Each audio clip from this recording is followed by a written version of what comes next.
So the theme for today of the video is that you got to learn to respect the weight.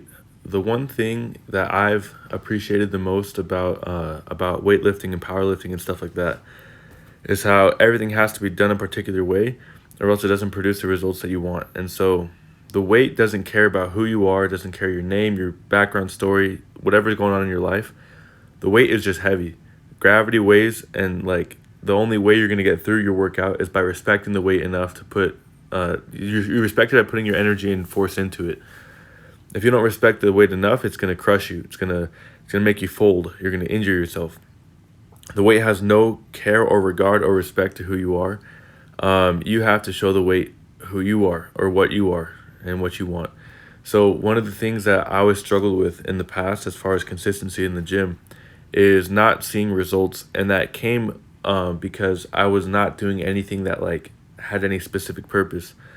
When I was like in high school, I would go to the gym maybe like once or twice a month, because in that one gym visit, I would go ham doing all the things that I saw on like my whatever bodybuilders I followed on YouTube or Instagram, or no, not Instagram. I didn't have Instagram at the time, but I'd be watching these YouTube videos, copying the workouts they do, not understanding and not realizing these guys are like, they're super advanced for one. Two, their physiques are attained by steroids. And three, they're only getting like the best cuts for the footage on their videos. And so it wasn't until I discovered like powerlifting, I discovered this channel that was about squatting every day, that I was able to really channel my energy and focus on a purpose of why I was lifting. What I found is that for some reason, through complexity, my mind gets stimulated. And so analyzing the range of motion, the biomechanics of squatting and other powerlifting movements, it was able to like to make me I guess become infatuated or almost like obsessed with just trying to understand the biomechanics. Because if I can understand the biomechanics, then I can figure out exactly how to do the exercise effectively. Nothing can replace hard work, but when hard work is met with precision and purpose, it can produce scary results, honestly. And so, for example, the first time I ever heard of the psoas muscle, in which I think is a muscle group, but anyways, which is a deep tissue muscle that like it connects your hips and your pelvis to your lower back.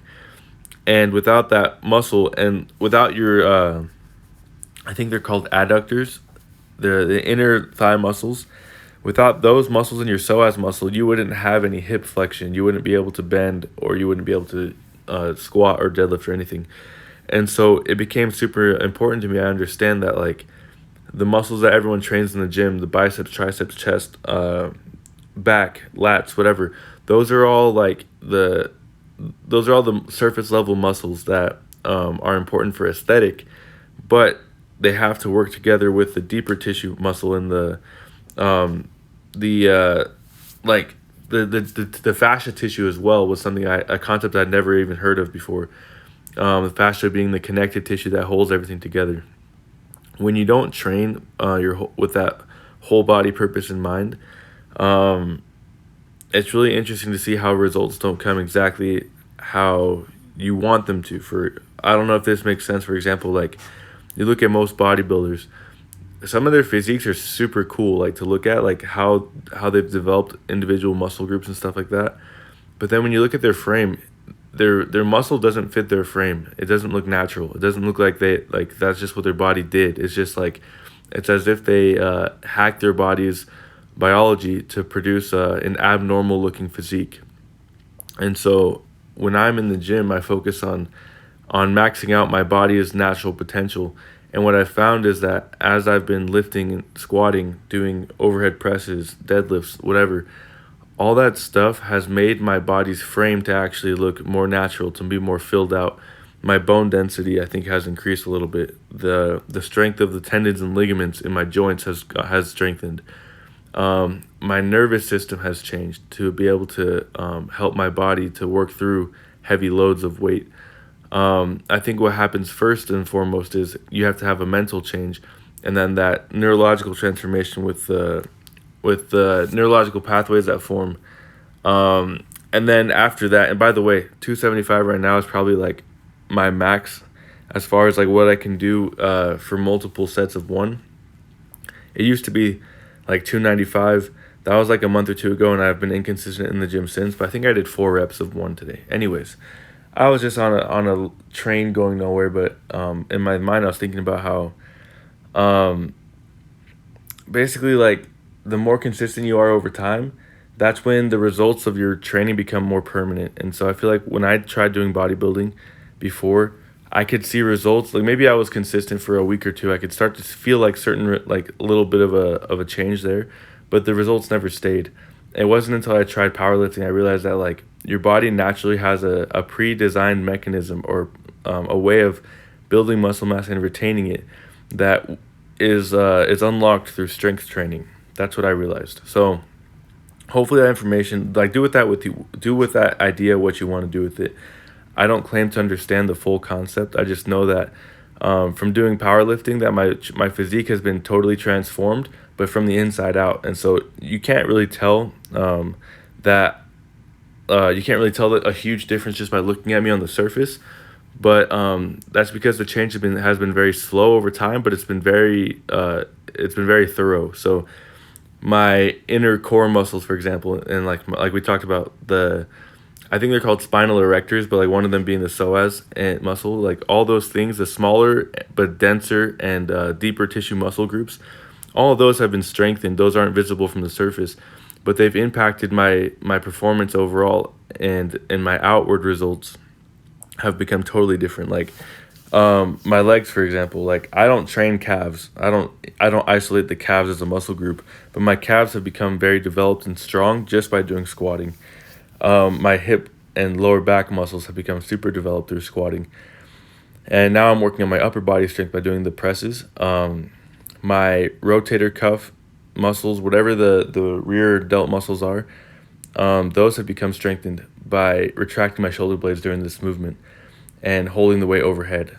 All these things that you think you have to target with machines, they're actually all worked individually when you do a compound movement. They're all activated together. So I think I think there is already a cultural movement and a shift to where we're re-examining our concepts of fitness. I feel like for a while, before the internet especially, it was easy to spread misinformation about fitness, so that way you can make a profit off of it, off of people's ignorance. But now, through the internet, people have unlocked lots of new knowledge, and we're kind of realizing the practicality of biomechanics, and how sometimes machines just don't do the same. They don't have the same effect. They can't have an effect aesthetically on the surface, but as far as your body's biomechanics and your body's biological function, only strength training will get to that. I feel like you have certain muscles in your core, for example, that I believe, from my own experience, I believe will only be activated under extreme tension and pressure, meaning like close to your max weight. And you have to challenge your whole system and the integrity of your spine to get to that point where those muscles get worked. And so that's what powerlifting does. You can't do that on a machine. There's no core bracing on a machine. And then again, like with belts and stuff, like we've sold this idea that you can't lift heavy without a belt. What do you think your core muscles are there for? The problem is that people want to rush this biological process.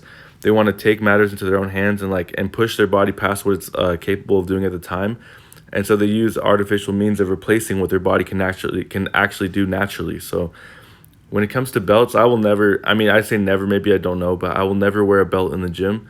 I will only use wrist wraps when my grip strength is good enough that I could hold up to 400 pounds on the bar. Up until that point, I'm going to keep working slowly, because I want my whole body as a whole, every single part of my organism, to be capable of strength. I don't want to steal strength from myself by using wrist wraps when I don't have to, by using a belt when my body can do the stabilization on its own. It just requires humility. You got to work slowly, use a weight that's appropriate for you, and use proper form. That's literally it. It's just pride that will allow someone to skip those parts of the growth process. So here I'm doing like isometric holds. This is really great for shoulder stability, for I guess core strength as well, but it's really helping, like I said, my rear delt muscles. And I've always been underdeveloped in my upper back, and so it's one thing that I'm doing I want to prepare myself to be able to do overhead squats.